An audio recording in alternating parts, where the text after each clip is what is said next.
प्यारे अधिवक्ता साथियों, सभी को हमारा प्यार भरा नमस्कार।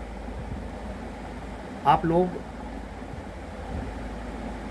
बिहार एपीओ के इंटरव्यू के लिए, झारखंड जुडिशरी के प्रीलिम्स के लिए, उत्तर प्रदेश अभियोजन अधिकारी अपकमिंग वैकेंसी के लिए, उत्तर प्रदेश जूनियर डिवीज़न न्यायिक सेवा अपकमिंग वैकेंसी के लिए अपनी अपनी तैयारी में अपने अपने ढंग से जुटे हैं। उम्मीद करता हूँ सबकी तैयारी बढ़िया चल रही होगी। हमको रेगुलर सुनने वाले वो सारे अधिवक्ता बंधु और बहन जिनको हमारी किसी भी बात से प्रेरणा मिलती है, ज्ञान मिलता है, हम उसके लिए अपना आभार प्रकट करते हैं। आप लोगों का ये अप्रत्यक्ष सहयोग, आपका कांटेक्ट नंबर मेरे पास नहीं है, आपने हमसे कभी बातचीत नहीं की है, लेकिन आप एकदम साइलेंट मोड में अपने बंद स्टडी कमरे में जब ऑन करके हमारा वीडियो देखते हैं तो हाथ जोड़ के एक बात की प्रार्थना है, हमारे भाव भंगिमा, हमारी बातचीत, हमारे शब्द, मैं विनम्रता पूर्वक कहना चाहूँगा, मेरे मानकर मत सुना कीजिए। हाथ जोड़ता हूँ, ये पीछे इसीलिए पीछे लगा रहता है, नहीं तो मैं यहाँ पर्दा लगा दूँ और किसी भी धर्मावलंबी व्यक्ति, धर्म से जुड़ा हुआ अधिवक्ता बंधु और बहन अगर सुन रहा है तो इस शक्ति का ख्याल रखे। ये उसके शब्द हैं जो समझ देता है, जिस दिन जैसा भाव कर देता है, आज ही जैसे किए हुए है। मतलब हम कहना चाह रहे हैं कि हमको आकर्ता मानकर सुने। और जब आप सुनकर किसी भी सेंस में नाराज पड़ते हों हम पर, हमारे शब्दों पर, खुश होते हों हमारे शब्दों पर, हम पर प्रेरित होते हों, चाहे जैसे भावनाएं आपके भीतर आ जाती हों, मैं सारी भावनाओं की प्रति अपनी एक अनुग्रह शेयर करता हूं। उसको मानवीय वृत्तियों के भीतर ही समझकर सुने। मुख्य परीक्षा के स्तर पर, चाहे एचजेएस में ही किसी अनदर स्टेट की परीक्षा आप देते हो, सघनता पूर्वक काम करें। पर डे 5 घंटा लिखें। सीपीसी, सीआरपीसी, एविडेंस और बिहार में आर्बिट्रेशन एंड कैंसिलेशन एक्ट 1996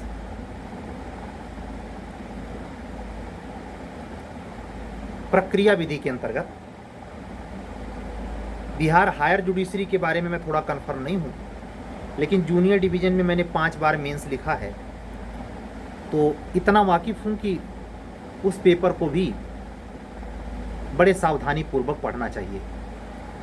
आप लोगों का जुडिशरी का बिहार 32वीं का प्रीलिम्स का रिजल्ट जल्दी ही आ जाएगा, ज़्यादा देरी नहीं है। मुझे ये आशंका है कि हम आज आपसे सोमवार को बात कर रहे हैं, हम आज आपको सोमवार को बात कर रहे हैं, सैटरडे क्रॉस ना करना चाहिए। अब आप लोग डरिएगा नहीं, हमारे जो शुभचिंतक अधिवक्ता बंधु और बहन हैं बहुत भावुक हैं, वो हमारी बात सुनकर के हमको फ़ोन करने लगते हैं। और हमारे अधिवक्ता बंधु वो जो जुडिशरी में प्रीलिम्स नहीं हो पाया, एपीओ में प्रीलिम्स नहीं हो पाया, घबराना नहीं है। एक एक कदम आगे बढ़ रहे हैं आप। हर व्यक्ति का अपना प्रारब्ध होता है। आप देखते नहीं कि आपका छोटा भाई आपसे पहले सिलेक्शन पा गया, चाहे छोटी मोटी ही जगह पे पाया, लेकिन पाया, वो उसका प्रारब्ध, आपका अपना, आपकी अपनी जिम्मेवारियां, उसकी अपनी। हर व्यक्ति का अपना भाग्य लिखा है पहले से, निराश नहीं होने की ज़रूरत है। रिजल्ट कुछ भी आए, हरफन मौला बने रहना है, लेकिन हठ धर्मी नहीं बनना है। हरफन मौला और हठ धर्मी में अंतर है। हरफन मौला 100% किया, परिणाम चाहे अच्छा आया तो भी बेपरवाह रहा और बुरा आया तो भी बेपरवाह रहा। हरफन मौला में ये नहीं होता कि पक्ष में आया तो किसी का गर्दनें काट दिया, या गर्दन ऐसे ऐंठे करके चल रहा है कि पता चल रहा है कि ये इसका मतलब अब किसी से बातचीत न करेगा। कुछ मजबूरी हो तो बात अलग है। हरफन मौला ये स्वभाव होता है, लाभा लाभो जया जयो, मतलब दोनों स्थितियों में सम रहने की प्रवृत्ति हो, फर्क ना पड़े उस पर। ये फर्क ना पड़े का संदर्भ अधिकतर हम लोग ये लगा लेते हैं कि अच्छाई का तो फर्क पड़े, बुराई का ना पड़े। गलत। बुराई का तो ना पड़े, लेकिन किसी कीमत पर अच्छाई का असर ना पड़े। मैं अपने इस चैनल से अपने द्वारा चलाए जा रहे एक ग्रुप में कुछ अधिवक्ता बहनों और बंधुओं की जो पर्सनल मेरे सीरीज के संदर्भ में उनके व्यू हैं, विचार हैं, मैं शेयर करता हूं, जान के करता हूं और स्पष्ट शब्दों में कह रहा हूं। उन लोगों से जो बच्चे ऐसा कमेंट करते हैं उनसे बोल के कहता हूं कि आपको जो फीलिंग्स आई 2 लाइन 4 लाइन आप लिखें। हमने क्वेरी करी आपकी, आपको क्या महसूस हुआ, लिखें। क्यों लिखें बताता हूं। ये जो आप लिखेंगे हम ग्रुप में डालूंगा, अपने व्हाट्सएप स्टेटस पे डालूंगा। क्यों? जड़ बुद्धि को सबक सिखाने के लिए। फिर सुनना ध्यान से, बहुत कड़वा लगेगा ये। उसका कतई ब्रांड नहीं है कि उससे आकर्षित होकर के हमारे पास नया कैंडिडेट आकर, नहीं। जड़ बुद्धि जो ये समझ रहा है कि ये नील बटे सन्नाटा है, उसके आत्मा में चुभन होनी चाहिए, उसका जमीर पिघल जाना चाहिए, उसके पेसीने पे बल पड़ना चाहिए और उसका अंतरतम इतना डगमगा जाना चाहिए कि संतुलन बिगड़ जाना चाहिए। इसके लिए, इसलिए अगर आप हमारा व्हाट्सएप स्टेटस देखते हैं या ग्रुप में ये कमेंट पढ़ते हैं तो सख्ती से मना कर रहा हूं, उसकी लालच में आकर हमसे टेस्ट सीरीज से मत जुड़ना। हम जरा दूजे किस्म के हैं। हमारी तुलना किसी भी टीचर से किसी भी संदर्भ में, चाहे हमसे बड़ा हो, छोटा हो, बराबर हो, छोटा हो, नहीं। मुझे इसकी चिंता नहीं, इसका शौक नहीं। कोई डिलीटधारी हो, कोई सुपर 5 डिग्रियां ले रखा हो, मुझे उससे चिंता नहीं। हमारी नीति महाभारत में विदुर वाली है। पूरे चक्करघन्नी में रहते हुए शांतिपूर्वक अपने ढंग से, अपनी मौज में, अपनी शर्त के अनुरूप प्यार आपका, दुलार आपका, स्नेह है आपका। और आज का वीडियो शुरू करते ही क्या बोला? किसी को इस बात का भ्रम नहीं होना चाहिए। मैंने एक ऑडियो भी डाला था अपने ग्रुप में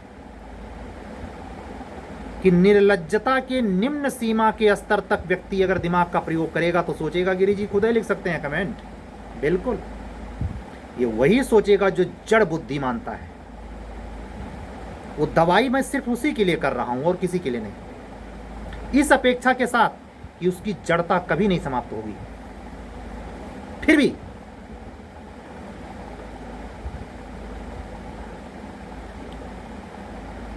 ठीक है, सीरीज में जो प्रश्न हम दे रहे हैं, चाहे प्रक्रिया विधि का हो, चाहे मौलिक विधि हो, चाहे उच्चतर न्यायिक सेवा में लोकल लॉ हो, या आपके इसी भी एविडेंस ही चल रहा है, दो प्रकृति के सवाल हैं, दृष्टांत पे आधारित समस्यागत, थ्योरिकल, कॉन्सेप्चुअल। कमीशन जैसा पूछ रहा है। हम सभी को संबोधित करते हुए जो लोग सुनते हैं, हमें सुन रहे हैं, आप सभी का ध्यान, अगर आपने एपीओ 2022 का मेंस नहीं दिया है तो भी, और दिया है तो भी, आप तत्काल मेरा ये वीडियो सुनने के बाद 2022 एपीओ का दंड प्रक्रिया संहिता वाला पेपर, क्रिमिनल लॉ वाला, जिसमें पुलिस एक्ट और रेगुलेशन था, उनके सारे क्वेश्चन को कम से कम 5 बार पढ़ जाना। पेपर का लेबल उसके नीचे नहीं होगा। ध्यान से सुनना, ना तो मैंने एविडेंस का नाम लिया है, ना तो मैंने हिंदी का नाम लिया, सॉरी आईपीसी का नाम लिया है। हमने क्रिमिनोलॉजी में लास्ट वाला पेपर की बात की है। गौर से पढ़ना आखिर उस पेपर में क्या है कि सर जी उधर इशारा कर रहे हैं। अगर किसी के पास पेपर नहीं है, सर्च मारेंगे, वेबसाइट पे पड़ा है, 50,000 लोग ड्यूटी दे रहे हैं, हमसे पेपर ले लीजिए, वहाँ से ले लीजिए। अनसाल्व साल्व खरीदने का भी मार्केट में हो सकता है 22 का पेपर ना छपा हो। ऑनलाइन इतना सोर्स है, टेलीग्राम पे इतना अकूत संपदा पड़ी है अध्ययन की, कहीं से मिल जाएगा आपको। अपना मूल्यांकन करिए समय रहते। जब नोटिफिकेशन आ जाएगा और प्रीलिम्स की दौड़ मचेगी, उसके बाद आपको मेंस का टाइम नहीं मिलेगा। इसीलिए 15 जून से शुरू हुआ एचजेएस का 30 टेस्ट का विराट कार्यक्रम, जो 11 अक्टूबर तक चलना है, उसका 21वां टेस्ट परसों है, कल नहीं परसों।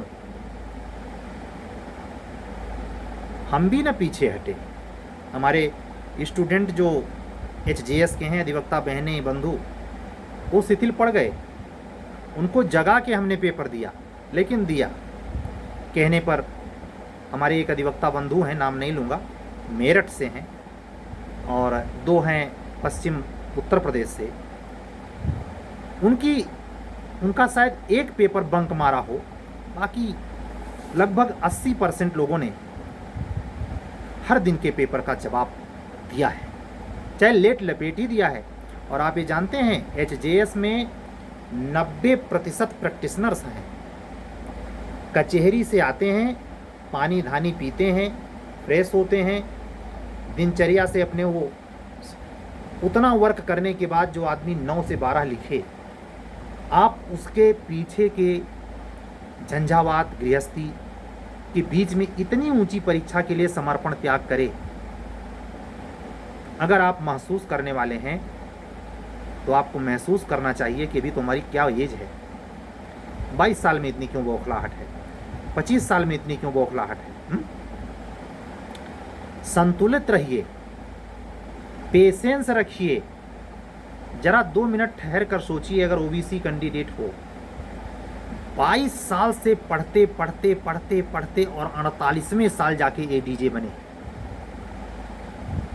मैं जिस ग्रुप में हूँ, मेरे द्वारा जो ग्रुप चल रहा है, उसका मैंने एडमिन बना रखा है ऐसे सर को।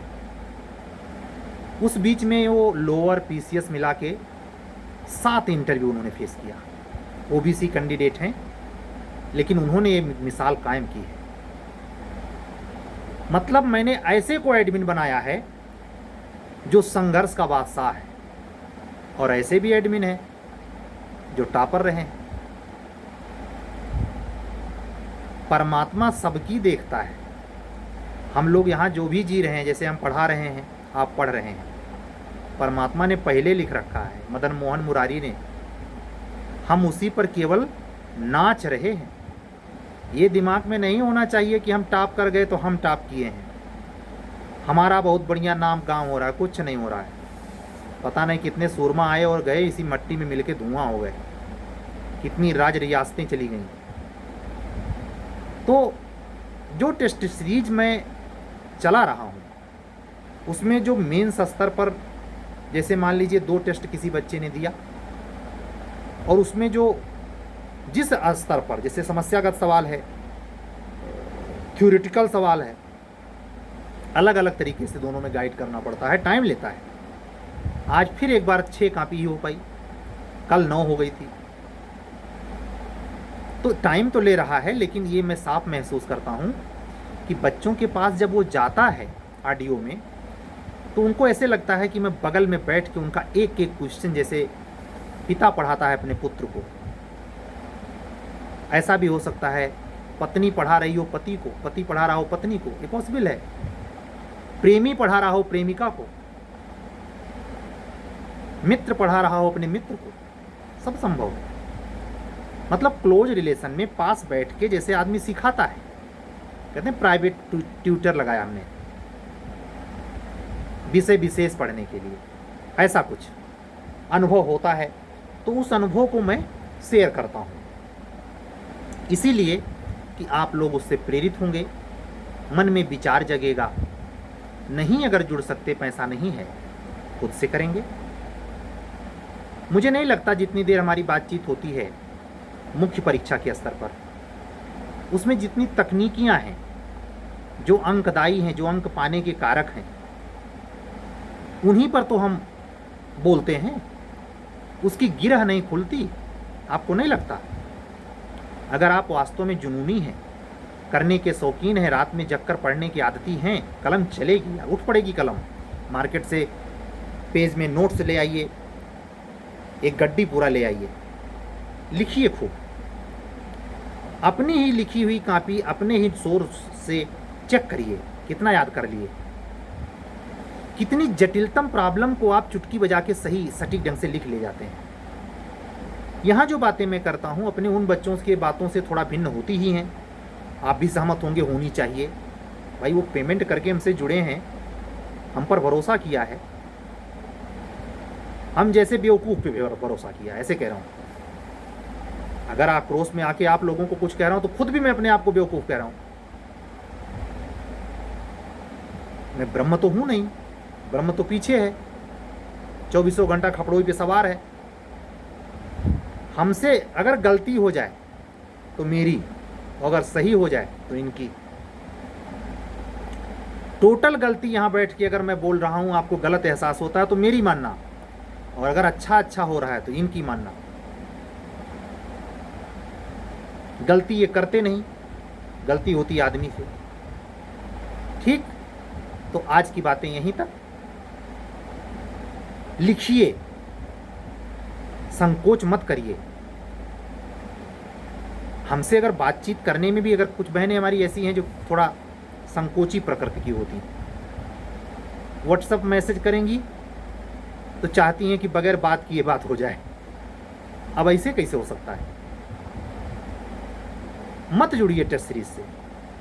लेकिन कुछ छोटी मोटी समस्या है जो आपकी अड़चन में है, फंसी है, पारिवारिक घर गृहस्थी का नाना जंजाल होता है। अगर आप शादीशुदा हुए हैं, बच्चे हैं, तो मामूली है ज़िंदगी चलाना, बहुत टेढ़ी खीर हो जाती है। तो आप लोग से मैं उम्मीद करता हूं कि हमारी मुख्य परीक्षा से संदर्भित बातों के लिए, जो समानांतर रूप से तीनों परीक्षाओं के लिए कहता हूं, ऐसा मत समझना केवल एपीओ नहीं। बिहार में जो एपीओ का वो जे का मेंस आप लिखने जाएंगे, कमर्शियल लॉ, माल विक्रय अधिनियम, पार्टनरशिप एक्ट है कि नहीं, ये कंपनी लॉ, जो कमर्शियल लॉ डाला होगा वो ध्यान देना चाहिए ना। उसे कब पढ़ेगा भाई? जब रिजल्ट आउट होगा तब, नहीं होगा फिर। ठीक है, तो आपके पास जहाँ स्टडी रूम में पढ़ते हैं, रोज बैठ के लिखते हैं, वहाँ मुख्य परीक्षा का सिलेबस पूरा मोटे कलम से, मोटे अक्षरों में सामने स्पष्ट टंगा होना चाहिए। कर लीजिए और देखिए कि किस सेगमेंट तक हम आप से लिखना शुरू कीजिए, तो देखिए कहाँ कहाँ तक आप पहुँच गए। अगर आपने मेंस के सिलेबस के अकॉर्डिंग 75% भी कवर किया तो आपका सिलेक्शन फाइनल हो सकता है। जितने अनुपात में आपने कम लिखा है, कम लिखना चाहते हैं, तो आप ताज्जुब नहीं कि सिलेक्शन से दूर रहें। कुछ ऐसे भी सूरमा मिलेंगे आपको जिनसे पूछिए कि वो टॉपर हैं, पूछिए सर कोई नोट्स वोट्स बनाए थे? नहीं, चमत्कार, वो नोट्स नहीं बनाए, वो बिल्कुल सीधे सेलेक्ट हो गए। ऐसे व्यक्ति से दोबारा कभी बात ना करें, जीवन में बात ना करें। सफेद झूठ बोल रहा आदमी, सफेद झूठ। इस प्रोसेस में पिछले 30 साल में अनुभव है। इस सेवा में रैंक बनाने वाले किसी भी व्यक्ति को तभी रैंक बनेगी हद के बाहर जब वो लिखेगा। हद के बाहर का मतलब जानते हैं? उंगलियों में दर्द हो जाएगा महाराज। गड्डी की गड्डी कापियां भर जाएंगी।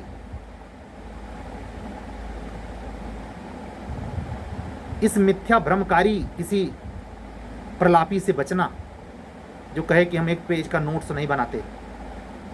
बहुत बहुत पहुंचा खिलाड़ी हो।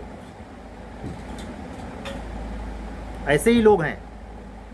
जब आपकी प्री की वैकेंसी आएगी तो जानते हो क्या शोर मचाते हैं? एग्जाम टल रहा है, सुस्त पड़ जाओ आप। एक सूत्रीय कार्यक्रम है। मैं अपना प्रयागराज और मुखर्जी नगर का अनुभव बता रहा हूं। एक सूत्रीय कार्यक्रम है कि चाय पीने निकलना है तो मजा लेना है।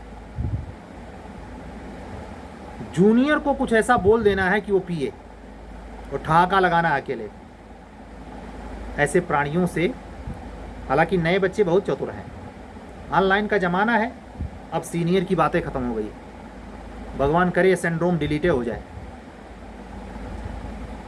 ये शर्म वाली बात है, बेड़ा गर्क करने वाली बात है। 303 रिजल्ट आया है, 85%, अंडर 30। किस बात के 35 साल वाले भाई?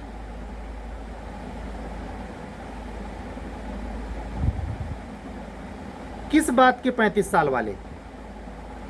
किस बात के हमारे उम्र वाले? किस बात के हम? सोचिए, का पढ़े थे, का लिखे थे और का पढ़ लिख करके हो जाते हैं। ये 22 वाली में ही नहीं, 12 से ये जारी है। 12 में भी, 13 में भी, 15 में भी, 16 में भी, 18 में भी और 22 में भी। आने वाले में एक रेशियो और आएगा, बता दे रहा हूं। ये जो 80% का आंकड़ा दिख रहा है अंडर 30, ये अंडर 25 होगा। कैसे? जो कापियां मैं चेक कर रहा हूं उनकी एज भी जानता हूं, उसके आधार पर मैं कह रहा हूं। आने वाले 5 साल के बाद जज की कुर्सी पर और आईएएस पीसीएस की कुर्सी पर 25 साल के ऊपर कोई लड़का नहीं होगा। 10 साल के बाद खेला खत्म, खत्म होना ही चाहिए। वो अलग बात है, पान की टंकी पर, गिनती पर, अपने घर में पैर पे पैर सटा के, सर खुजला के, सीनियरों के गम्मज में कहो इन्ने का जानत हिन जोन हमारे सब नाई जानित। करिए वहीं माठा पीजिए, जाइए कचहरी में जमानत मांगिए। नहीं समझ में आएगा। मुझे खुद समझ में नहीं आता, मैं भी जायंट सीनियर था, लेकिन अब नहीं। हमारी आँखियाँ खुल नहीं रही, आँखियाँ फटी की फटी रह जाती है जब मैं 22 साल वाले लड़के को अपने से ज़्यादा बुद्धि क्षमता से लिखते हुए देखता हूँ। कितनी ईमानदारी से वो एकेडमिक पढ़ाई किया है। तो अरे नहीं, इलेक्शन में वो नारा लगावत रहा एलएलबी में। फर्जी प्रयागराज यूनिवर्सिटी, इलाहाबाद यूनिवर्सिटी से एलएलएम का नंबर। जैसी करनी वैसी भरनी, चाहे हम हो चाहे कोई और। अपने कर्म का सजा, अपने फटीचर प्रकार की शिक्षा का सजा। सिलेक्शन नहीं होगा, कमीशन नहीं लेगा। गरियाइए बल भर, कमीशन को गरियाइए, कुछ नहीं होता, कुछ न टेढ़ा कर पाएंगे। आज की बातें यहीं तक, यथार्थ का आभास कराने के लिए। और अगर इस मृग मरीचिका में जी रहे हैं कि हम तथा कथित अहम ब्रह्मास्मि, तो ज़्यादा देर नहीं है, रस्सी जल जाएगी, ऐठन तो नहीं जाएगी लेकिन जलेगी ज़रूर। कल फिर मिलेंगे, तब तक के लिए विदा दीजिए। अगर आप हमारे चैनल पर बिल्कुल नए हैं, चैनल सब्सक्राइब करें, लाइक करें, कमेंट करें। प्रीलिम्स की तैयारी करने वाले बच्चे को शेयर ना करें। ओनली वन, कम से कम 3 बार मेंस दिया हो, ये चैनल वहीं तक जाना चाहिए। मुझे प्री वाले बच्चों से कोई लेना देना नहीं है, बिल्कुल नहीं, कभी नहीं। प्री करके आइए, मेंस निकाल लीजिए। 2-3 बार जब मेंस ना हो, पहली बार में हो जाए तो हमारे चौकट पे कभी आना मत। लेकिन अगर 3 बार मेंस लिखने पे ना हो तो 1 बार दर्शन देना। जय सिया राम सभी का, जय हो मदन मुरारी, सबका मंगल हो। सत्यमेव जयते। शुभ रात्रि।